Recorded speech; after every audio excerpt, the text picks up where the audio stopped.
Good morning to everyone. আজকে একদম early morning থেকে নতুন একটা ব্লগ স্টার্ট করছি। ঘড়িতে বাজে এখন 3:45। ঠিক আছে, তোমরা ভাবছো হয়তো এত সকালবেলা থেকে কেন ব্লগ শুরু করেছি। দেখতেই পাচ্ছ চারপাশটা পুরো অন্ধকার হয়ে রয়েছে, আর হোটেলের লাইটগুলো যেহেতু রাত্রিবেলা অফ করে দেয় না, তা একদম অন্ধকার অন্ধকার হয়ে রয়েছে। আর আমরা আজকে সকাল সকাল উঠেছি, তার কিছু রিজন আছে। কারণ আজকে পুরীর জগন্নাথ মন্দিরে সকালবেলা পুজো দিতে যাব, 5টার মধ্যে বেরিয়ে যাব এখান থেকে। তাই আজকে 3টে থেকে সব উঠে স্নান ধান করছি এক এক করে। মার স্নান হয়ে গেছে, মাও রেডি হয়ে গেছে, দেখো আমার স্নান হয়ে গেছে, আমিও রেডি হয়ে গেছি। হ্যাঁ, আমার স্নান টান কমপ্লিট হয়ে গেছে, রেডি হয়ে গেছি। এরকম একটা নতুন কুর্তি পরে নিয়েছি, দেখো যেটা কিনেছিলাম পয়লা বৈশাখের টাইমে। এরকম একটা নতুন কুর্তি পরে নিয়েছি, তার সাথে এই যে ঘিয়ে কালারের এরকম একটা সুন্দর লেগিংস। মাও দেখো এরকম একটা লালচে লালচে চুড়িদার পরে নিয়েছে।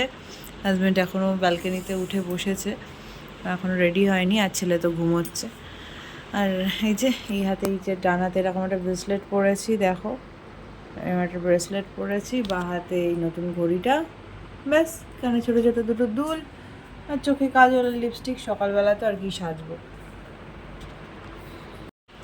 তা দেখতেই পেলে কি যেইভাবেই রেডি হয়েছি।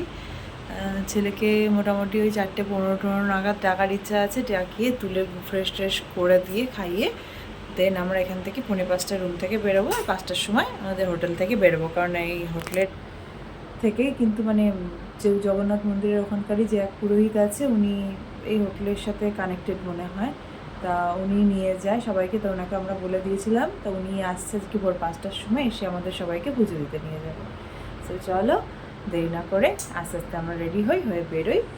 আর ওখানে তো আজকে আর ফোন হয়তো সেভাবে নিয়ে যেতে পারবো না, ওখানে জমা রাখতে হবে। আর কালকে যেহেতু তোমাদের আগের ব্লগে দেখিয়েছি মন্দির, তাই আমি আর ফোন নতুন করে নিয়ে যাব না, ফোনটা বাড়িতেই রেখে যাব। কারণ ভেতরে তো জানোই মন্দিরের ভেতরে ফোন অ্যালাউ নয়। তা ফোনটা বাড়িতে মানে রুমেই রেখে যাব, তা এসে আবার তোমাদের সাথে কথা হবে। চলো, আমরা মন্দির থেকে অনেকক্ষণ চলে এসেছি, তখন প্রায় 8টা বাজে, তবে অনেকক্ষণ টাইম লেগে গেছিলো। 5টায় গিয়ে 8টায় এসেছি, ঠিক আছে। ভীষণ মানে ভিড় ভাট্টা। তো যাই হোক, তারপরে এসে একটু শুয়ে শুয়ে রেস্ট নিচ্ছিলাম, দেন ব্রেকফাস্ট করলাম, করে এখন দেখতে পাচ্ছ রেডি হচ্ছি। 10টা বাজে এখন, এখন একটু বেরোবো। আর আজকে দেখো, আজকে কোনো এমনি ওয়ান পিস পরিনি, এরকম একটা হট প্যান্ট পরে নিয়েছি, আর তার সাথে এরকম একটা টপটার ভেতরটা দেখো এরকম ব্ল্যাক কালারের, আর ওপরটা এরকম একটা ছোট্ট জ্যাকেট মতন তুতে কালারের। এই তো হচ্ছে, আর নিচটা এরকম হালকা পম পম দেওয়া। তো এই তো টপটা রেডি হয়ে সমুদ্রের ধারে চলে এসেছি। আর প্রত্যেক দিনের মতো এই দেখো এই ছাতা চেয়ার ভাড়া করে আমরা কিন্তু বসে পড়েছি। আর যা গরম পড়েছে, আমি এবার ইচ্ছে করেই কোনো সাইট সিনে যাইনি, কারণ এই গরমে কোনো সাইট সিনে গেলে সত্যি বলতে আনন্দ তো পাবোই না, গরমে আরও বাচ্চাটার কষ্ট হবে। সেই সব কিছু মাথায় রেখে আমরা কিন্তু এবার কোনো সাইট সিন করিনি। তা বেশ ভালোই লাগছে। আর রেস্ট নিতে এসেছি, বেড়াতে এসেছি, মনটা পরিবর্তন করতে এসেছি। তা এটাই বেশ সুন্দর লাগছে।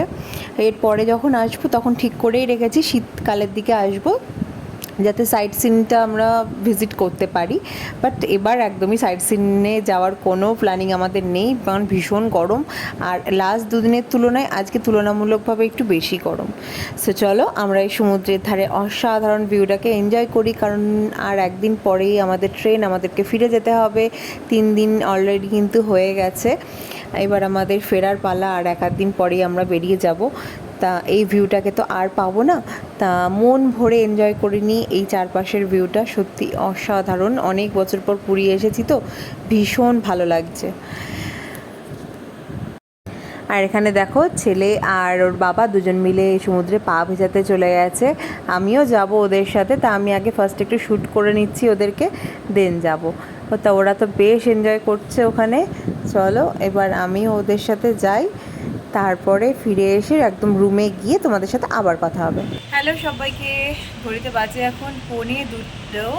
ঠিক আছে, এই জাস্ট স্নান করে আসলাম। দেখতেই পাচ্ছ সকালে যদিও একবার স্নান করেছিলাম মন্দিরে যাওয়ার আগে ঘুম থেকে উঠেই, বাট এখন আবার একবার স্নান করলাম, কারণ সমুদ্রের দিকে গেছিলাম দেখেছো। আর ভীষণ গরম আজকে, মানে এই যে দুদিন এসেছি এই দুদিনের মধ্যে আজকে গরমটা অনেকটা বেশি। যাই হোক, সমুদ্র দেখতে গেলে তাড়াতাড়ি চলে এসেছি, রুমে এসে একটু বসেছিলাম, সবাই মিলে গল্পগুজব করলাম, স্ন্যাক্স খেলাম। দেন ছেলে ঘুমিয়েও পড়লো। তারপর আমি একটু বসে থেকে থেকে চলে গেলাম স্নান করতে, স্নান টান করে চলে এসেছি। এখন সবাই মোটামুটি ঘুম হচ্ছে, ঠিক আছে, যেহেতু কালকে রাতে কারোর ঘুম হয়নি, মাত্র 3-4 ঘন্টা করে সব ঘুমিয়েছে। তা মা ওইদিকে মার খাটে ঘুমোচ্ছে, আর এদিকে ছেলে আর হাজব্যান্ড ঘুমোচ্ছে এদিকের খাটটায়।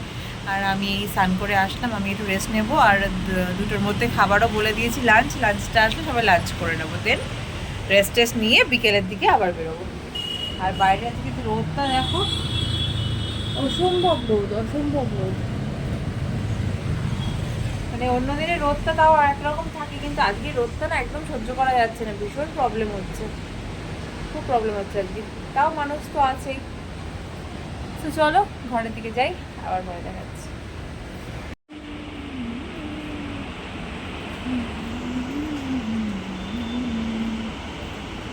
সন্ধ্যেবেলা এখন আমরা রেডি হয়ে গেছি। এই গ্যাসের ওষুধ খাও।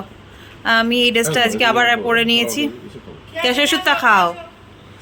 এই ড্রেসটা আবার আজকে পরে নিয়েছি। অন্য 2-3টে নতুন ড্রেস পরেছিলাম, তারপর মনে হলো না এটা অনেক বেশি কমফোর্টেবল, তাই এটাই আবার পরে নিয়েছি সব কিছু খুলে। কি আর এই যে মা আর ছেলে। তো চলো বেরোই, আবার দেখাচ্ছি।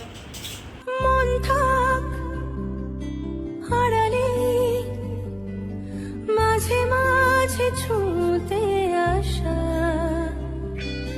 জানি হাত বাড়ালে ধরা দেবে ভালোবাসা। তুমি পথে চেনো, পাশে আছি জেনো, আমাকেও সঙ্গে নিলে থেকে যাব তোমায় আমায় মিলে থেকে। সো চলো বন্ধুরা, আজকের মতো এই ব্লগটা এখানেই শেষ করছি, কারণ আমার ফোনের স্টোরেজ কিন্তু ভীষণ কম রয়েছে। এখান থেকে কোনো ভিডিও পাবলিশ করতে পারছি না, ওয়াইফাই কানেকশন এখানে একদমই ভালো না।